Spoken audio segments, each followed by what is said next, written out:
कि आप किसी महिला को, ये तो न्याय मांगने गए थे। तो न्याय मांगने गए तो न्याय मिला कहाँ, उनको पिटाई मिली। हाँ हाँ आओ। यूपी के प्रतापगढ़ में एक दिल दहला देने वाली घटना सामने आई है। यहाँ पर बच्ची सुबह को अपने जॉब यानी मेडिकल में जॉब करने के लिए अस्पताल के लिए निकलती है और शाम को उसकी बॉडी मरासन अवस्था में उसके घर पे लाके छोड़ दी जाती है।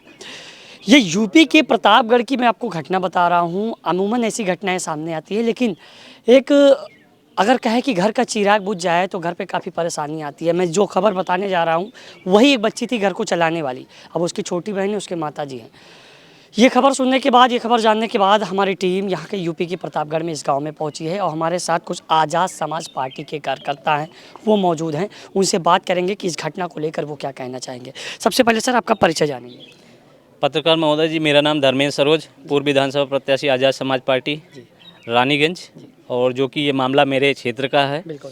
और क्षेत्र का है, फिर हमारे समाज का भी है। मेरा दायित्व तो बनता है कि हम हर उस पीड़ित परिवार को न्याय दिलाएं जहां पे भी बहन बेटियों के साथ में और हमारे भाइयों के साथ में अन्याय अत्याचार होगा, हम वहां पे आपको हर जगह मिलेंगे, चाहे कहीं पे भी हो। आज जो घटना घटी है, आपको बताना चाहूँगा कि ये इतनी बड़ी घटना है कि हम उसको व्यक्त नहीं कर सकते। कि वही एक बिटिया थी घर का, जो पूरा देखभाल करती थी, माँ का, अपनी बहन का, अपने घर का पूरा खर्चा चलाती थी। आज आपको पता होगा कि उस माँ का क्या, सोचिए कि क्या बीत रही है कि वो माँ विकलांग है और बहन जो है छोटी है। आप सोचिए कि उस घर का खर्च कैसे चलेगा। जिस तरह से बेटी सुबह निकलती है अपने उस अस्पताल के लिए, 2 पैसा कमाने के लिए, और शाम को बेटी को ला के घर पे पहुंचा दिया जाता है। ये कहा जाता है कि आपकी बेटी ने जहर खा लिया, ऐसी खबर चल रही है। तो इस पे आप क्या कहना चाहेंगे? पत्रकार महोदय जी, मैं यही कहना चाहूँगा, मैं तो इस बिटिया के साथ में, मैं हमेशा जब से ये घटना घटी मैं तब से लगातार लगा हूँ और मैं जब तक लगा रहूँगा जब तक उसको न्याय नहीं दिला दूँगा।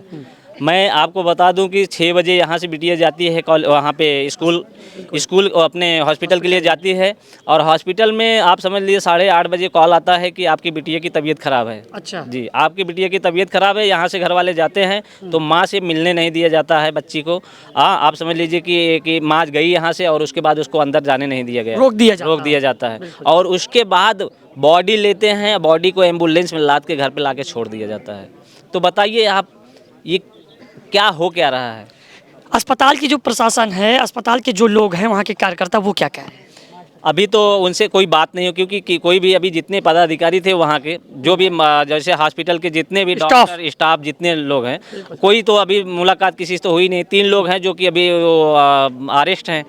तो अभी जब तक ये पूरी रिपोर्ट आ नहीं जाती, जब तक मैं ऐसे कुछ बता नहीं सकता हूं। कि अभी जो कि 5 नाम पेपर में अभी आया है, तो एक अमित पांडे जी हैं, एक सुनील यादव जी हैं, और एक शाहबाज जी हैं, और एक महिला भी है, और जिसमें 5 व्यक्ति हैं। नेताजी, खबर यह भी चली थी कि परिवार वाले जब बॉडी को लेकर अस्पताल में गए थे तो वहां पर प्रशासन से झड़प हो गई थी, लाठीचार्ज पत्थरबाजी भी हुई। एकदम सही बात है आपकी। वहाँ से प्रशासन से झड़प हुई थी और लाठीचार्ज हुई थी, उसमें काफ़ी महिलाओं को चोटें भी आई हैं। मैं आपको बताना चाहूँगा कि प्रशासन ने थोड़ा गलती किया है, क्योंकि जो महिलाओं को चोटें आई हैं, आज बताइए कि प्रशासन से मैं पूछना चाहूँगा कि आप बताइए ये कौन से संविधान में कौन से अनुच्छेद में लिखा हुआ है कि महिला को और जो पुरुष हैं वो सिपाही उनको पिटाई कर सकते हैं, उनको छू सकते हैं। आप बताइए, किसी भी अनुच्छेद में नहीं लिखा हुआ है कि आप किसी महिला को। ये तो न्याय मांगने गए थे। तो न्याय मांगने गए तो न्याय मिला कहाँ, उनको पिटाई मिली। उनको जो पिटाई की है, अभी आप सोचिए कि महिला पुलिस होती तो एक बार ये बात होती कि चलो महिला सिपाही, महिलाओं ने लाठीचार्ज किया, लेकिन महिलाओं को पुरुष जो थे सिपाही, उन्होंने लाठीचार्ज किया। आप बताइए, उन लोगों से आप मिलिए, बताइए, देखिए कितनी चोटें आई हैं। वो लोग अपना पीड़ा व्यक्त नहीं कर सकती, कहाँ कहाँ चोटें आई हैं। योगी सरकार तो कहती है हमने मिशन शक्ति अभियान चलाया। आप देख लीजिए पत्रकार महोदय जी, मैं आपसे यही पूछना चाहूँगा कि योगी साहब से भी पूछना चाहूँगा, प्रधानमंत्री मोदी साहब से भी पूछना चाहूँगा कि आप बोलते हैं कि बेटी पढ़ाओ बेटी बचाओ, नारा देते हैं ना, आप बताइए इस बेटी को क्या न्याय दे रहे हैं, आप क्या कर रहे हैं उसके लिए। अगर इतनी बड़ी आप घटना हो गई, आज सोचिए कि 24-48 घंटे बीतने को होया, आप अभी तक गिरफ्तार नहीं हुए और उसके बाद में आपने उस पीड़ित परिवार को क्या वो मुहैया कराया कि मतलब कि आप टेंशन मत लीजिए, आपके साथ हम लोग खड़े हैं, आपके साथ जो आपकी ज़रूरतें हैं उस माँ से पूछिए, उस बहन से पूछिए, जो बहन आज रो रही है अपनी बहन के लिए, जो घर चला रही थी उस बहन से पूछिए कि वो आज तो चली गई। कोमल आज पूरे घर का खर्च चलाती तो वो आज तो चली गई बेचारी। आज हम कोमल का कोई भाई नहीं था? कोई ना तो भाई था ना पिता है। आज पिता उनके थे, वो भी काफ़ी पहले, वो भी उनका भी डेथ हो गया। तो वो बहन आज सोचो कि अकेले घर का खर्च चलाती थी और बहन को पढ़ाती थी, माँ का खर्च चलाती थी, सब पूरे घर का खर्च चलाती थी। अब आप देखे होंगे कि जो माँ है वो भी विकलांग है। बिल्कुल। तो मैं शासन प्रशासन से यही चाहूँगा कि उनको जितनी भी उनकी ज़रूरत है, कि अभी आगे पीछे कोई है नहीं, जो भी हो सके जितना ज़्यादा से ज़्यादा हो सके इसमें मांग करने से मैं मांग करता हूँ कि आप लोग कहाँ तक लड़ेंगे? मैं हर संभव लड़ूंगा, जहाँ तक जब तक न्याय नहीं मिलेगा। हम लोग हमेशा उस माँ के साथ खड़े हैं, उस बिटिया के साथ खड़े हैं, जब तक न्याय नहीं मिलेगा। प्रशासन ने बताया कि यह खबर भी चली, प्रशासन की रवैया भी सामने आई कि लाठीचार्ज हुआ, कुछ लोग घायल भी हुए और बेटी तो अब इस दुनिया में नहीं है। माता के लिए उनकी एक छोटी बहन बची है।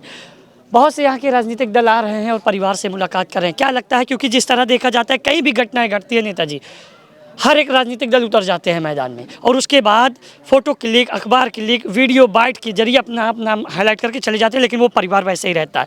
क्या सत्यता में आप लोग न्याय दिलाएंगे इस बेटी को? पत्रकार महोदय जी, मैं आपको दावा नहीं, पूर्ण रूप से मैं वादा करता हूं आपसे कि जब तक न्याय नहीं मिलेगा बिटिया को, हम लोग उनके साथ जब तक न्याय नहीं दिला देंगे। ये भीम आर्मी आज़ाद समाज पार्टी के जितने साथी हैं सब उनके साथ खड़े हैं और यहाँ तक अगर नहीं न्याय मिलता है तो हम राष्ट्रीय अध्यक्ष जी से, हमारे जो संज्ञान में गया है मामला उनके, वो भी आएंगे। मतलब उम्मीद है? उम्मीद नहीं, 101% आएंगे 101% श्योर। 101% उम्मीद है। आज समाज की लड़ाई लड़ रहे हैं। आज आपको सुनने में मिलता होगा जितनी भी राजनीतिक पार्टियां हैं, कोई भी राष्ट्रीय अध्यक्ष आज बता दीजिए, सांसद पार्लियामेंट से लेके रोड तक अगर कोई आवाज उठा रहा है तो एक नेता है, वो चंद्रशेखर आजाद जी हैं। धरातल से लेके आज पार्लियामेंट तक कोई आवाज़ उठा रहा है, कोई समाज के लिए लड़ रहा है, कोई भाइयों बहनों के लिए लड़ रहा है, तो वो चंद्रशेखर आज़ाद जी हैं। वह परिवार तो अब मुसीबत में है, वह परिवार के आंसू नहीं थम रहे हैं।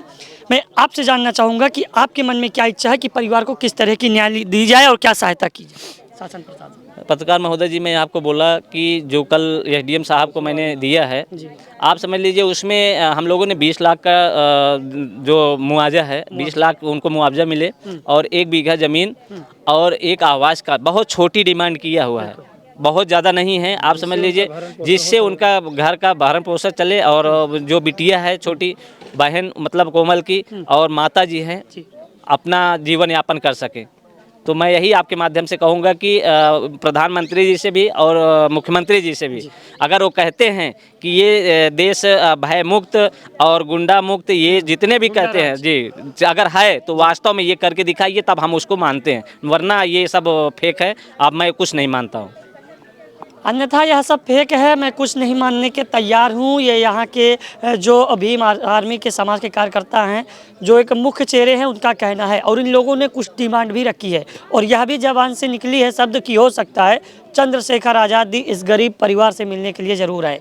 देखने वाली यह बात होगी कि शासन प्रशासन किस तरह का सहयोग और किस तरह की कार्रवाई करता है। तब तक हम उनके पास, उनकी बहन, उनके परिवार से बात करने के लिए चलते हैं।